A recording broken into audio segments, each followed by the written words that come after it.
На свежем весеннем воздухе, разогретым солнечными лучами, прошла торжественная линейка, посвященная последнему школьному звонку. В этом году Сибайский центр дистанционного образования выпускает 5 детей. 4 из них заканчивают 11 класс. Это ребята из Сибая, Абзелиловского, Зилаирского районов. Сегодня такой волнующий день.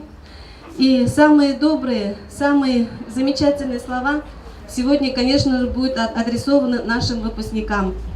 Артур, Юсуп, вы наши первые ученики, которые пришли к нам с самого начала открытия центра. Помните, как все начиналось, как все было? Учились вы, учились учителя и училась вместе с вами я. Со словами поздравления в адрес выпускников, родителей и учителей выступили приглашенные гости. Среди них представитель психолого-медико-педагогической комиссии, а также соседствующие с центром учителя школы номер 6. Мы уже соседями являемся 4 года, и это, наверное, неспроста.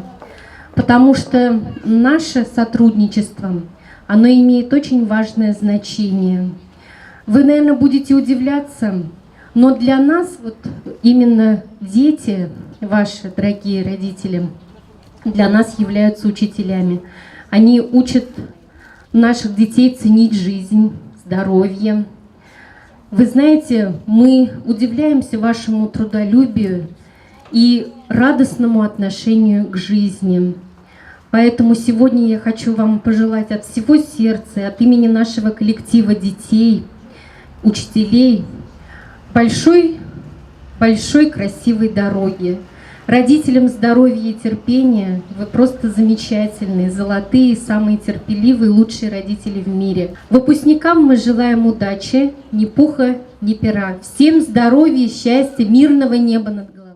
Много слов благодарности звучало в этот день в адрес самих выпускников. Их трудолюбию и целеустремленности можно только позавидовать, признаются учителя центра.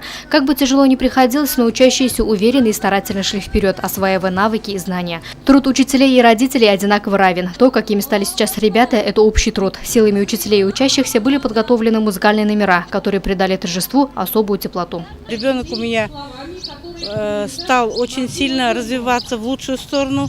Он у меня стал хорошо говорить, у него появилась хорошая дикция.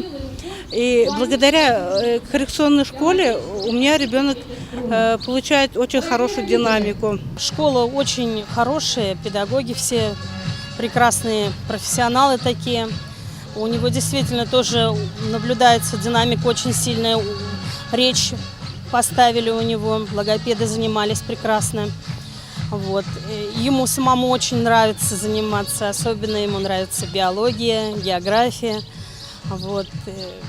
Прекрасные учителя, школа очень нравится. Дай Бог, чтобы дальше у них все было хорошо, помощь разную оказывает нашей школе.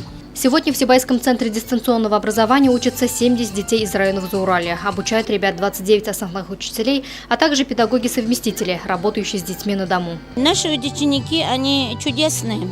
После 26 лет обычной школе, это школа 7 и политех, здесь я нахожу учеников, которые более серьезно относятся к своей работе. Действительно, если домашнее задание задано, они хоть как, но это его обязательно выполнят, понимаете? Это, смотря на них, действительно учишься жизни, приобретаешь такой позитивный настрой на жизнь. В скором времени ребятам предстоит сдать выпускные экзамены. Многие из них мечтают освоить профессию, найти работу. С такой целеустремленностью и большой жаждой к новым знаниям у них наверняка все получится. Луиза Мустафина, Радмир Исенгулов, телекомпания СТВ.